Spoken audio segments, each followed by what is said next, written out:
Zoo Boys, Chapter 3, Hide and Sneak.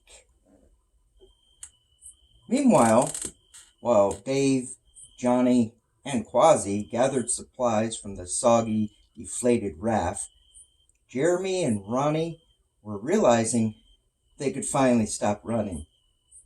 The mysterious monster that they ran from was no longer chasing them. It never really was, but they ran as far away as they could and finally stopped to catch their breath. Slumped over with his hands on his knees, Ronnie gasped as he tried to speak. "Did you see it?" Jeremy completely collapsed, laying flat on his back with both hands on his chest. Through his labored breathing, he answered, "Phew, no." He took another much-needed breath before continuing. "I just ran and then I ran." He gasped again, then got out. "I heard you say, run." Ronnie asked, "You see that?" "No, I told you, I just ran. No, I just ran." Ronnie clarified. By now, he was almost completely caught his breath. "No, look, do you see that?" He was pointing at a trail, dimly lit by the moonlight. The area had been cleared out, and there weren't any trees covering the area. Ron read the sign above the trail, lit only by the pale moonlight. "Trails to Hidden Falls." Both boys looked at each other and gave a grin. The true exploration had begun. Jeremy said, "Sounds like a good place to hide." Ronnie straightened up as he spoke. "I think we're safe now, don't you?" Jeremy replied, "Yeah, but, no, I mean, so we can, hide there until Dave shows up or something." "You think he'll come this way?" "Well, he knows what direction we ran in, and I think we cleared a path. He'll pick up our trail." "Maybe you're right. I know I've heard people say if you're lost, the best thing to do is to stay in one spot." "Yeah, but we'll be extra safe if we hide while we wait." Ronnie agreed. "Yeah, there may be more creatures like that one, or that one may follow our trail." "For sure, but I ain't gonna lie. Walking through some water could throw off the animal's scent. I don't know. I'm not trying to get caught, bit, or eaten. Come on, let's go." Ronnie helped Jeremy rise up from his slumping position. Then he commanded his body to race away, challenging Jeremy as he went into full sprint. "I got the lead on ya!" Jeremy began to shout back, but thought he had better not. He didn't want that creature or anything else with ears on that island to hear him. He just chased after Ronnie, who was now teasing him even more. "Slowpoke Jay, you'll never catch up." Jeremy couldn't resist. He shifted into a full gallop. "Ha!" he screamed as he passed Ron. Ron protested. "No fair." "How's it not fair? Face it, I'm faster than you." Ronnie just humphed. Leaves and gravel kicked up in the air as the two ran down the trail. Jeremy stopped just short of a pond at the bottom of a waterfall. Ronnie passed him up and plunged into the water. Jeremy laughed as he watched Ron hit the water like a brick wall and stumbled head first into the pond. When he came up for air to claim the victory, Jeremy laughed even harder at the green slime in his friend's hair. It reminded him of the lake they went into when they snuck into the park. Jeremy announced. "You're a loser." "Am not. I beat you." I stopped. Everything was a race, personal challenge, a competition. Jeremy just stayed on the trail leading to the waterfall. Ronnie protested. "You're not coming in?" "No, you slime ball. I'm going to hide behind the waterfall." Although he shouted, the sound of the rushing water covered up his voice. Ronnie stood up. The water was only waist deep. He slapped the surface of the water, expressing his frustration. "Come on! I thought you were getting in too. The water throws off the scent." Jeremy replied, "Not when you smell as bad as you do." Ronnie didn't hear him clearly, but just knew his friend said something mean. He made his way toward the edge as he tried to think of a good burn to tease Jeremy with when he got there. Ron also thought back when they trespassed before. This was unlike the goo in the lake at the amusement park, but the whole situation, being wet, in a lake, sneaking around, it was all so similar. His mind got preoccupied with those memories, taking away his ability to come up with something witty or some witty content he could throw at Jeremy. Gotta make sure that's recording. Okay.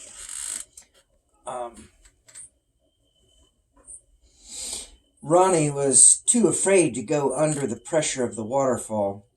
He was becoming more aware that there could be something living in the pond.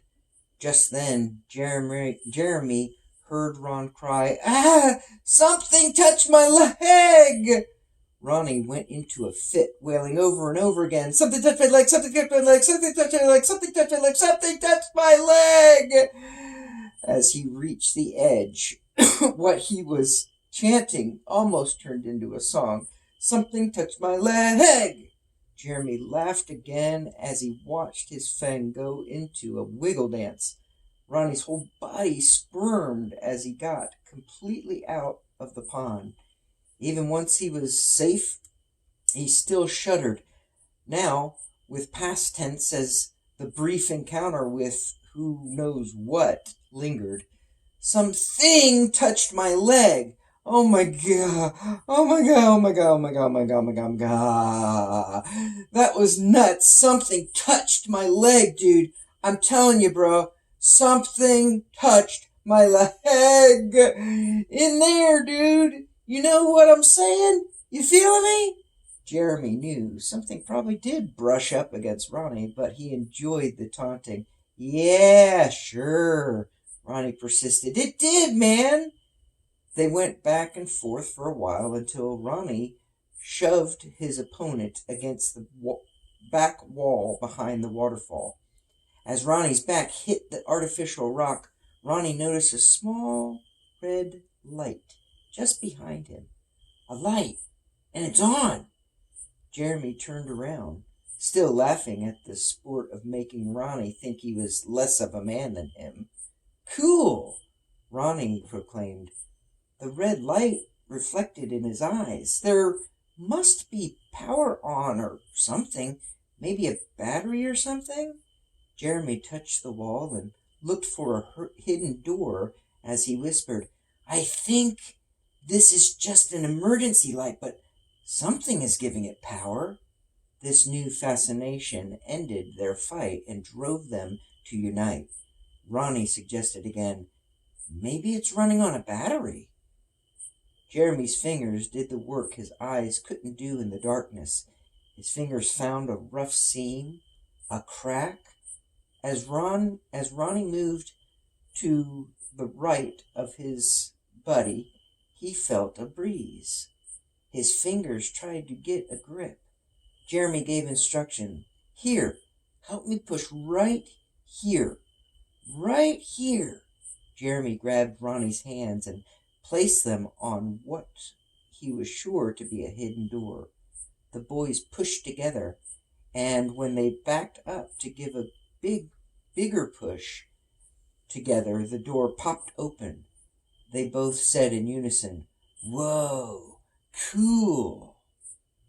Back on the shore, the two other boys finished pulling the supplies and the now completely flat raft way up onto the shore. They weren't sure if the tide was coming in or going out, but they knew if it was coming in, they better make sure their stuff is far enough up on the land.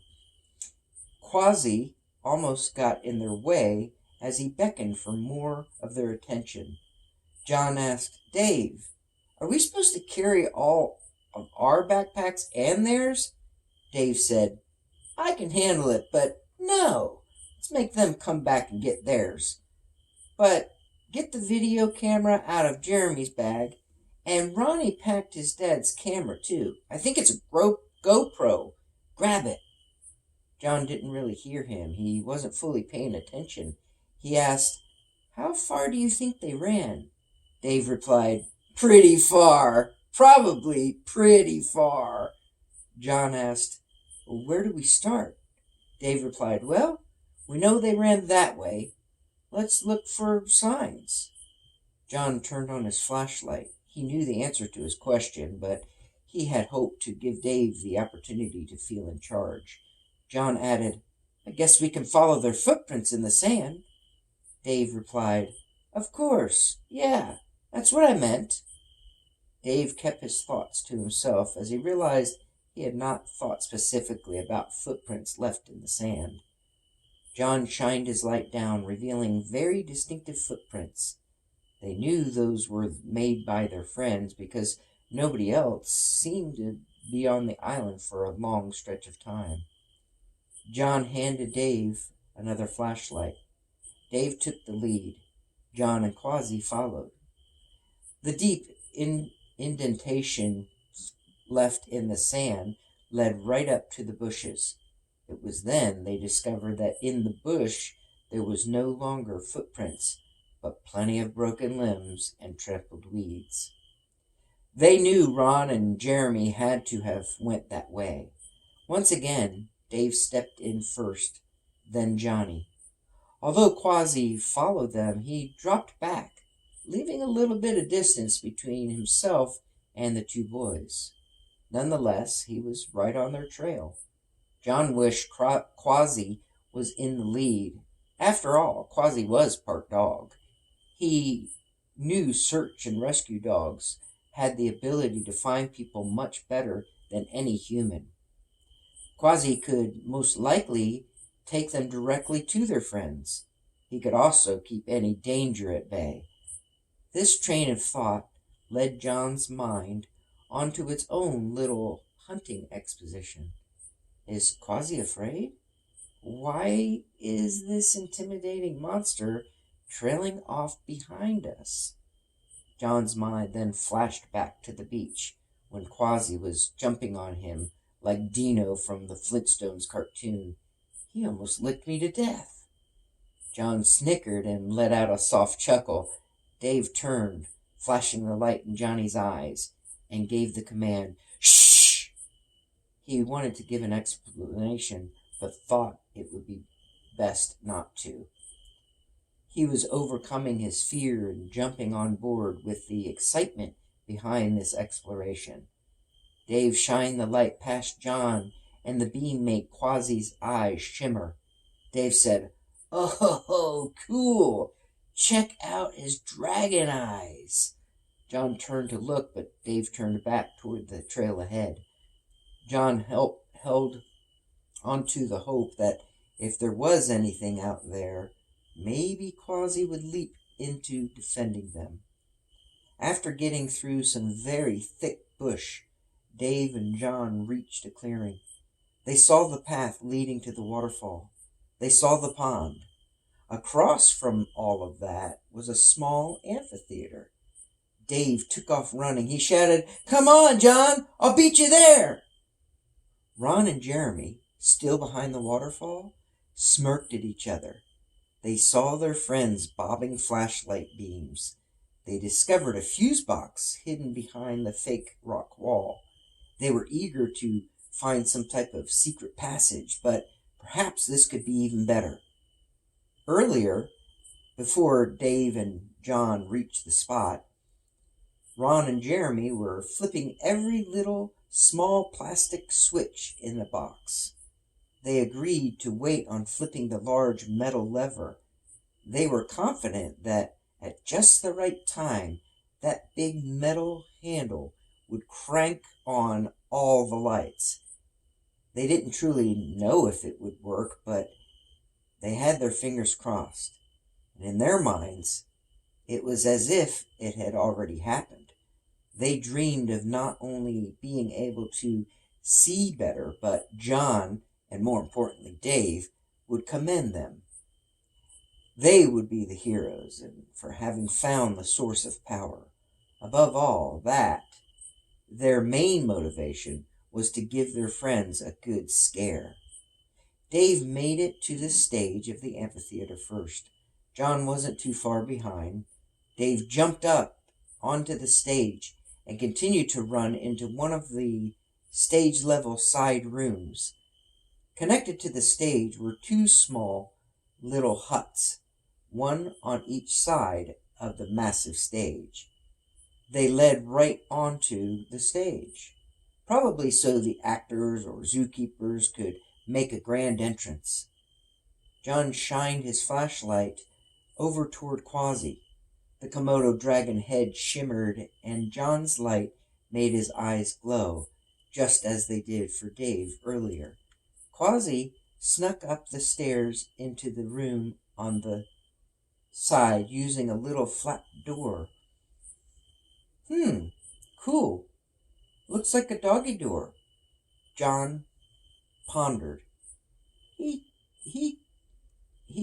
I'm sorry, I'm having such a hard time because I'm a little distracted. Picture the stage. There's a right side with a hut. There's a left side with a hut. Dave went in the right side. Quasi went in the other side. And I'm afraid that I didn't make that clear in the writing of this. Okay, back to the story. Sorry. Cool. Like a doggy door, John pondered. He talked to himself out loud. Yeah, he must know where he is. I bet he knows what this is all about. I wish I did. John jumped up onto the stage, heading toward the other room he saw David enter. By the time his friend was already in there, and the room on the opposite side, Quasi entered. John figured it was safe because Dave wasn't screaming. He hoped there were no more animals to be found, even if they were as fun-loving as Quasi. As John opened the side stage door, a bear's head lunged toward him. The long white teeth were so bright in the beam of John's flashlight, his thoughts went into a rush, not wanting to turn his feet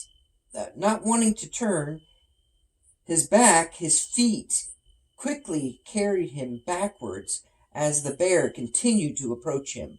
What happened to Dave? Was he eaten? Wait, what? John noticed this bear had the body of Dave. Dave was cracking up so hard John could hear his friend making fun. Ha ha! Got you! Man, you should look at all the stuff I found in this room. His voice was muffled by the huge costume head. Dave took the head off and led Johnny back into the hut. John used his flashlight to cascade over all the side shelves, closet-like bars, and hooks hanging from the ceiling, draped with various costumes. Dave's light was sitting on its butt and end, giving the room a steady light that lit the room pretty well.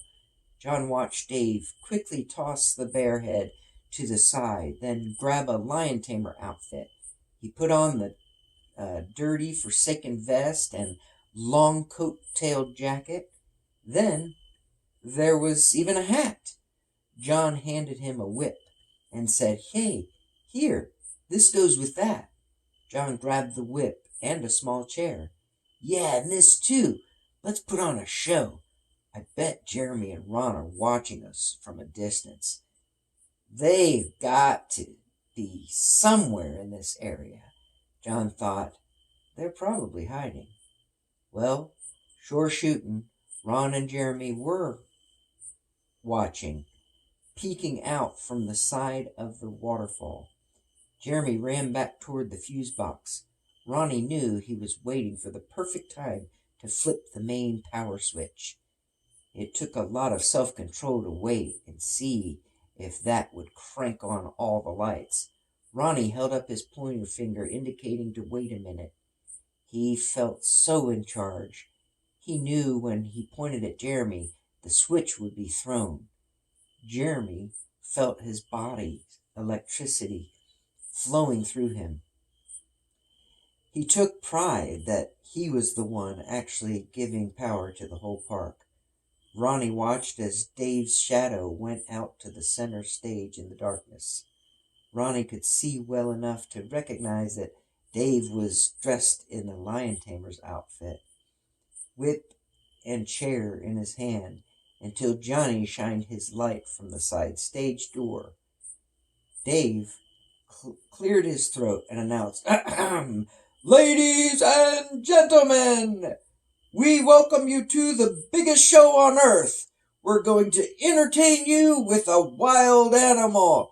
You are about to see the wildest of all animals." John took that as a cue, and he came out lumbering out of the large side closet dressing room with a full bear costume on, not just the head. Ronnie looked at Jeremy, pointed at him, and gave a nod. Jeremy flipped the big power switch, and all the lights went on. As they anticipated, it startled Dave and John, but only a little bit. They were more happy than horrified. John wondered if the lights might have been activated by motion sensors. Dave's mind was on the performance. The spotlight hitting the stage blinded both of them. They had never been on a big stage before. This was very unfamiliar ground, but they did recognize the familiar voices of the other two boys off in the distance, laughing and hooting. "We got you, Burn!" Ron and Jeremy ran around the pond, down the stairs to the amphitheater, and up onto the stage.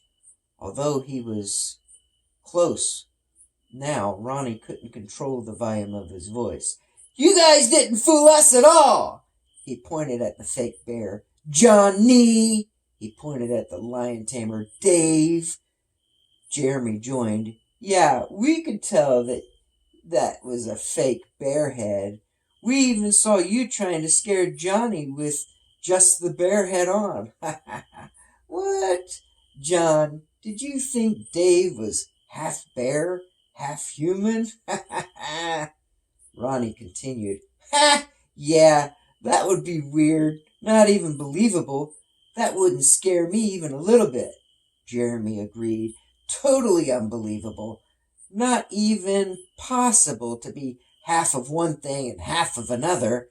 Then, as if on cue, Quasi busted out of the other side stage door, completely spooking Ron and Jeremy. Their bodies ran back toward the waterfall, almost levitating above the ground. Dave laughed so hard he couldn't even tell them to stop. John was chuckling too, but he wanted the boys to know they weren't in any harm.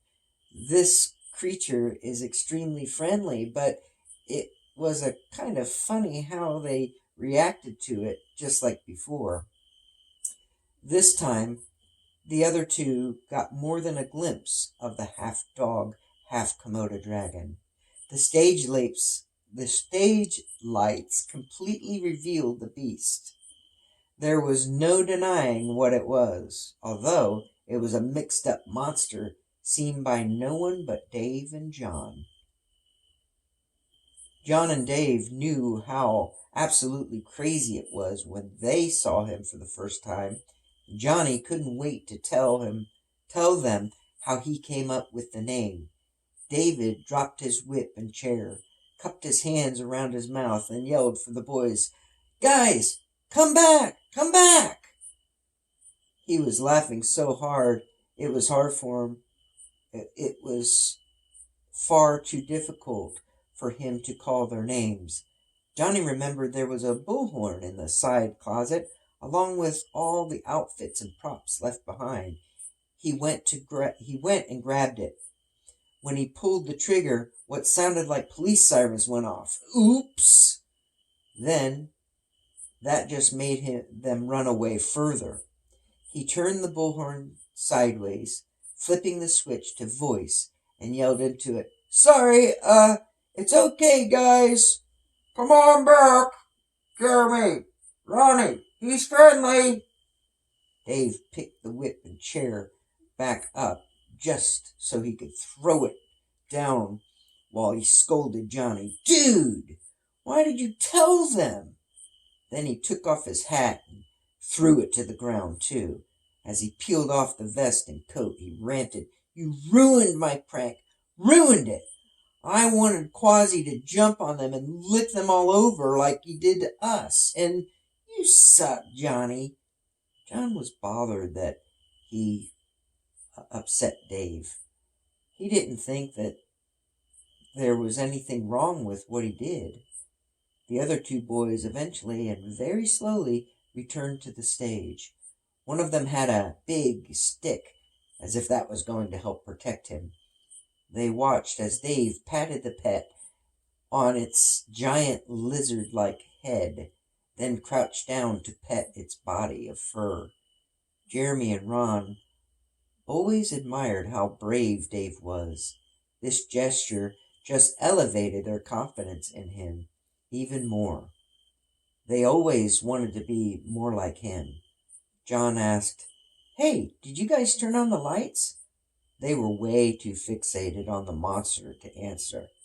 They were gaining more courage as they witnessed Dave taming this wild animal. John noted how wide their eyes were, trying to take it all in. He studied how cautious they approached. Before Johnny could tell them anything, Dave blurted out, "I even named him. His name is Quasi, like Ozzy, but with a Q, Quasi." John went to speak up and explain, giving the background of how they found him, or how he found them.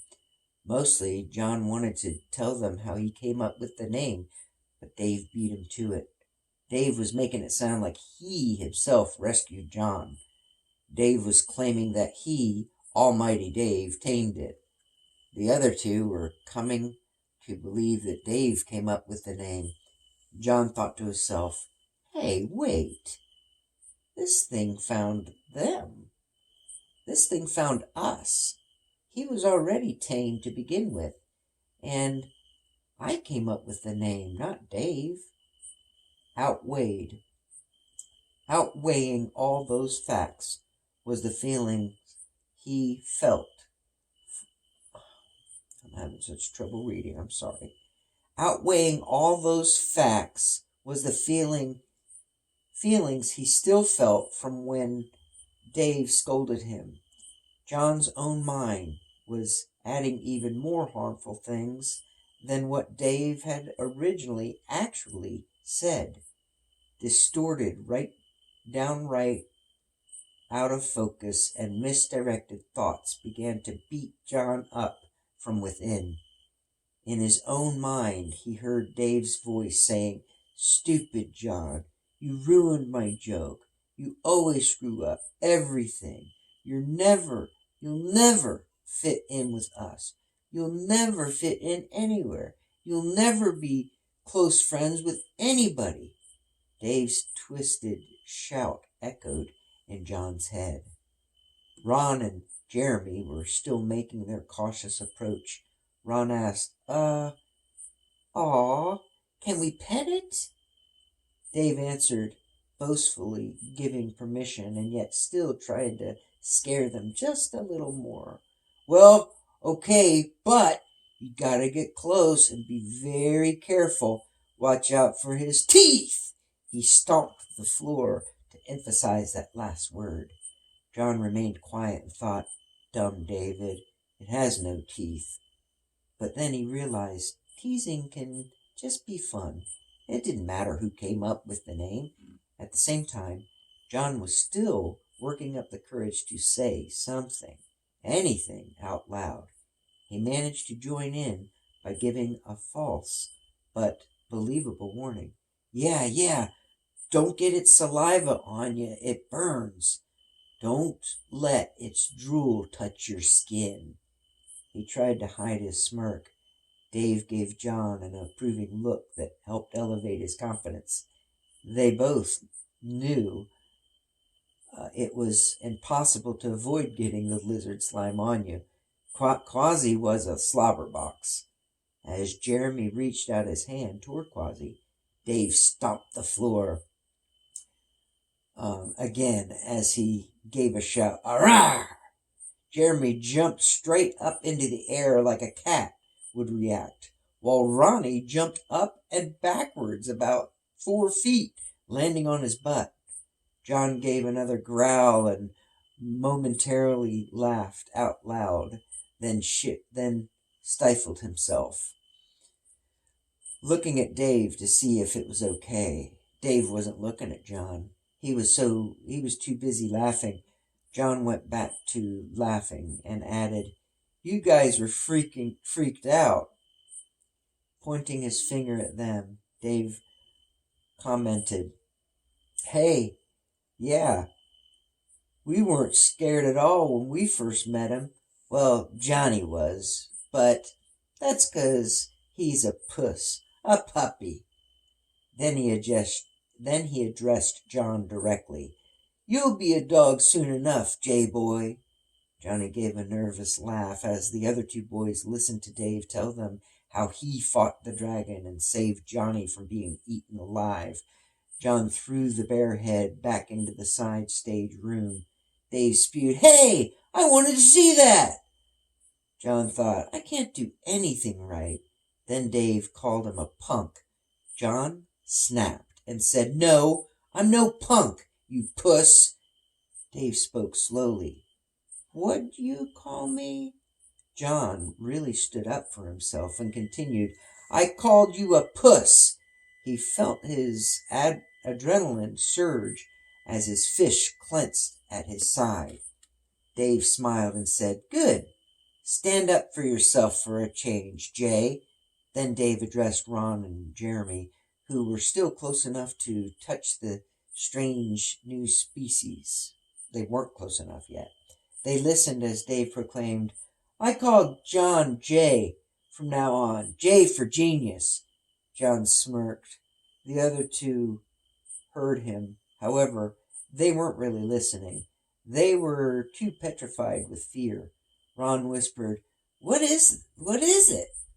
Dave headed to the side stage door to get the bear head, while Johnny finally had a chance to explain what the hybrid was and why he named it Quasi. Well, John went over to his pet. Let me see if I can pause this.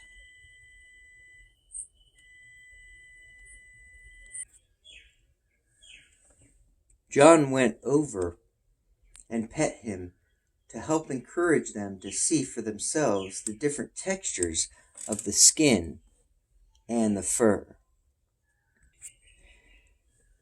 Dave shouted from the side, "Guys, there are all kinds of things left in here. This is how they put on shows." He was referencing the Saturday morning special broadcast a while ago from Zoo Island. Live from Zooisland, as it was titled on the TV show.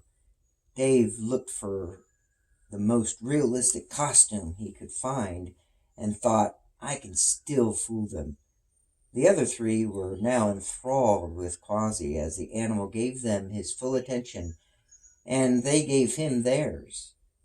Dave got jealous. He wanted to take center stage, not some freaky animal. Flabbergasted, Dave threw off the costuming and went out to join the others, but tried to make his discovery more important. He searched for the answer to the question, how do you upstage a creature that no one has ever seen before? He asked the boys if they realized those morning shows were all fake. The animals were all just people in costumes. No one replied. Then he asked, hello, hey, did you guys turn on all the lights? When petting Quasi, Jeremy told him about the hidden area behind the waterfall. It didn't lead to a passage like we hoped, but a bunch of switchy things, Dave clarified. A fuse box. Jeremy said, yeah, I know. I know what it's called, Ronnie. Jeez, yeah. A bunch of fuses and one big, I mean really big lever switch. Ronnie spoke up. We opened the rock wall door, opened it up, and pulled on the really big, large lever. No, Jeremy argued. I first flipped several other smaller switches, then that were in there, and to see if he was getting frustrated, to see if certain lights actually came on. Then I waited to crank the big lever. Ronnie took his fair share of credit. I told him when to do it. In reality, much to their surprise, all the boys were astonished to see that there was any electricity at all. Johnny reminded them of a huge satellite dish and enormous solar panels they could see from the mainland. He explained that's where the energy was coming from, using the power given off from the sun. The island is off the normal electrical grid. Being an independent island, that's the best way to get power. No wires are needed from the other shore where we live. He could feel all the boys listening to him closely. He could see that the one way to gain some respect and credit was by sharing his knowledge that many times seemed to drive people away from accepting him. No one said a word, so Johnny continued. The waterfall is obviously artificial. It's got no elevation or mountain to flow down from. They had not noticed. Because it was running, I knew it had to have an electrical pump, but you guys found the main power and fuse box. Good job. David interrupted. Well, that was dumb turning all the lights on, 'cause now people on the mainland will see we're here. John wondered if that would be a good or a bad thing to happen. He didn't want to get caught trespassing, but was still worried what else might happen if they continued to explore. This island could be deadly. The thought of death outweighed the thought of getting caught and even thrown into jail. Dave took over again. But hey, whatevs. We're here now. We might as well have fun. He raced to the side stage door. No words were needed. They all tried to get there first. The prize would be bragging rights and getting their hands on the best props and costumes. Quasi jumped around and wanted to be part of everything they did. The boys stayed in the amphitheater for a while, trying on abandoned costumes and taking turns putting on clothes they picked out for themselves. They were lost in their own make-believe world, doing their best impressions of circus ring leaders, colorfully dressed professional performance artists, and remarkable realistic costumes. Although each of them were growing old, the developmental 9-year-old boy in all of them were pulling off an amazing lifelike impersonations of real wild animals. They played off of each other as if they were on the TV show live from Zoezland. In their mind, they were giving people in the packed amphitheater and those around the world, worldwide, watching at home, a scare so bad they were ready to crap themselves. The boys themselves had only seen animal shows from Zoo Island on TV. The reality was those animals were not tamed animals at all.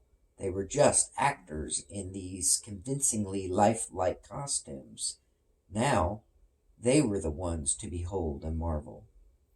In their fun-filled playtime, they lost track of time altogether. John was the first to suggest they move on. Dave agreed, but made it sound like it was his idea.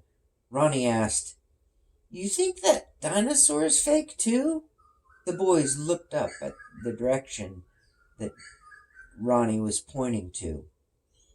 They tried to see what it was, but the blinding stage lights made it hard for them to see with clarity. Then their ears revealed the apparent danger.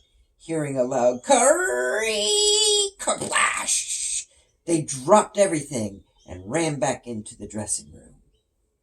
That concludes Zoo Boys, Chapter 3. Now for Chapter 4.